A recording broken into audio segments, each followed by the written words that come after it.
یہ ساری برکتیں ہیں فقط میلاد مصطفیٰ کے صدقے میں، یہ برکتیں میلاد مصطفیٰ کے صدقے میں۔ اب سنیوں غور کرنا، میں سرکار کا میلاد پڑھنے جا رہا ہوں۔ سرکار کا میلاد سننا ہے سب کو، سرکار کا میلاد، اپنے سرکار کا میلاد پڑھنے جا رہا ہوں۔ اور سرکار کی برکتیں دیکھیں، حضرت آمنہ کون ہے؟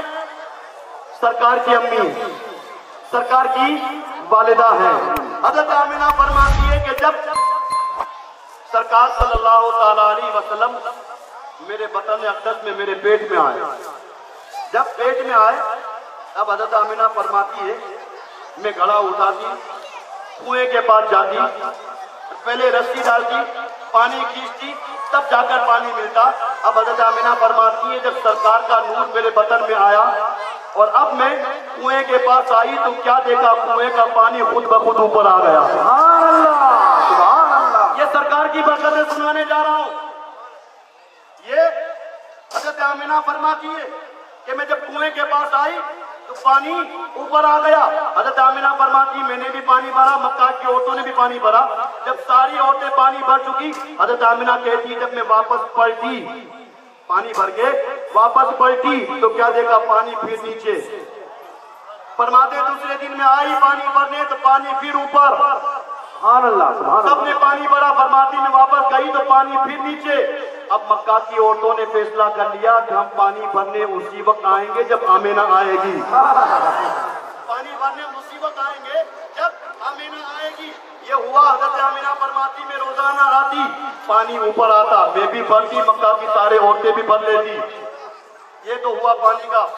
اور آگے بڑھے، ایک مرتبہ حضرت عبدالمطلب خانے کعبہ میں آئے، مکہ کے لوگوں نے پکڑ لیا اور پکڑنے کے بعد کہا عبدالمطلب کیا بات ہے، ابھی تمہارے بیٹے عبداللہ کے وصال کو 1 سال کا عرصہ بھی نہیں گزرا اور تمہاری بہو آمنہ خوشبو لگا کر باہر آتی ہے اور ایسی خوشبو لگا کر آتی ہے کہ وقت کے بادشاہ بھی ایسی خوشبو خرید نہیں سکتے، ایسی خوشبو لگا کر آتی ہے کہ وقت کے بادشاہ بھی وہ خوشبو خرید نہیں سکتے۔ حضرت عبدالمطلب گھر پر آئے اور گھر پر آنے کے بعد حضرت آمنہ کے پاس گئے اور جا کر کہا بہو آج تک مکہ کے اندر کوئی انسان نہیں تھا جو میرے سے آنکھ سے آنکھ ملا تھا، مکہ میں کوئی آنکھ سے آنکھ ملا لے ایسا کوئی نہیں تھا، لیکن بہو تو خوشبو لگا کر جاتی ہے، آج اعتراض ہوا ہے، اے بہو تو خوشبو لگا کر مت جایا کر، ابھی میرے بیٹے عبداللہ کے وصال کو 1 سال کا عرصہ نہیں گزرا، تو خوشبو لگا کر جا رہی ہے اور مکہ کی گلیوں میں باتیں ہو رہی ہیں، اعتراض ہو رہا ہے، اے آمنہ خوشبو لگا کے مت جانا۔ اتنا سننا تھا، حضرت آمنہ کی آنکھوں میں آنسو آ گئے اور آنسو کو پوچھتے ہوئے حضرت آمنہ نے کہا سسور جی آپ کیا سمجھتے ہیں میں خوشبو لگا کر باہر آتی ہوں؟ آپ کیا سمجھتے ہیں میں خوشبو لگا کر باہر آتی ہوں؟ پھر حضرت آمنہ نے کہا سسور جی ایسی بات نہیں ہے، سامنے زمین پر مٹی رکھی تھی، حضرت آمنہ نے مٹی کو اپنے ہاتھ میں لیا اور مٹی کو ہاتھ میں لینے کے بعد حضرت عبدالمطلب کے ہاتھ میں دیا، حضرت عبدالمطلب کے ہاتھ میں دینے کے بعد حضرت آمنہ نے پوچھا سسور جی یہ مٹی میں نے ابھی آپ کو دی، آپ سونگو۔ حضرت عبدالمطلب فرماتے مٹی کو میں نے سونگا تو اندر سے خوشبو آ رہی تھی۔ سبحان اللہ۔ اب حضرت آمنہ سامنے جو دیوار تھی، دیوار کے قریب گئی، دیوار پر اپنا ہاتھ لگایا اور ہاتھ لگانے کے بعد حضرت آمنہ نے کہا سسور جی اب دیوار کو سونگو۔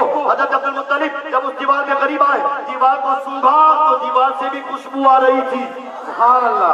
حضرت آمنہ جہاں کھڑی تھی وہاں سے پیچھے ہٹی اور پیچھے ہٹنے کے بعد حضرت عبدالمطلب سے کہا سسور جی میں یہاں کھڑی تھی، یہاں سے میں پیچھے ہٹی ہوں، جہاں میں کھڑی تھی وہاں سونگو۔ حضرت عبدالمطلب فرماتے میں نے وہاں سونگا تو وہاں سے بھی خوشبو آ رہی تھی۔ سبحان اللہ۔